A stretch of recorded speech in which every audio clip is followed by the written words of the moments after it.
ഒരിടത്ത് ഒരു മടിയൻ കഴുതയുണ്ടായിരുന്നു. പണിയെടുക്കാൻ അവന് വലിയ മടിയാണ്. പക്ഷെ വയറു നിറയെ ഭക്ഷണം കഴിക്കാൻ വലിയ ഇഷ്ടവുമായിരുന്നു. അങ്ങനെയിരിക്കെ ഒരു ദിവസം അവൻ മടി പിടിച്ച് കാട്ടിലൂടെ നടക്കുകയായിരുന്നു. പെട്ടെന്ന് ഒരു കാഴ്ച കണ്ട് അവൻ വിറങ്ങലിച്ചു നിന്നു. അതാ ഒരു സിംഹം അവിടെ പാറപ്പുറത്തിരിക്കുന്നു. അവൻ കുറച്ചുനേരം അവിടെ തന്നെ നിന്നു. സിംഹം അവനെ കണ്ടിട്ടും അനങ്ങുന്നില്ലെന്ന് മനസ്സിലായതോടെ കഴുത പതിയെ അടുത്തേക്ക് ചെന്നു.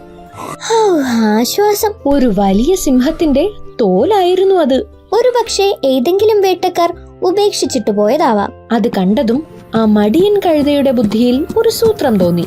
ഹായ്, കൊള്ളാമല്ലോ കളി. ഈ തോലെടുത്ത് പുതച്ചാൽ പിന്നെ ഞാൻ ആരാ? കാട്ടിലെ രാജാവ്. സിംഹമാണെന്ന് കരുതി എല്ലാവരും പേടിച്ചോളും.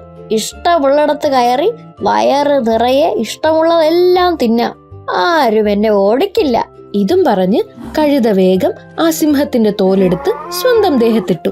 എന്നിട്ട് ഗ്രാമത്തിലെ ഒരു കൃഷിയിടത്തിലേക്ക് അവൻ നടന്നു.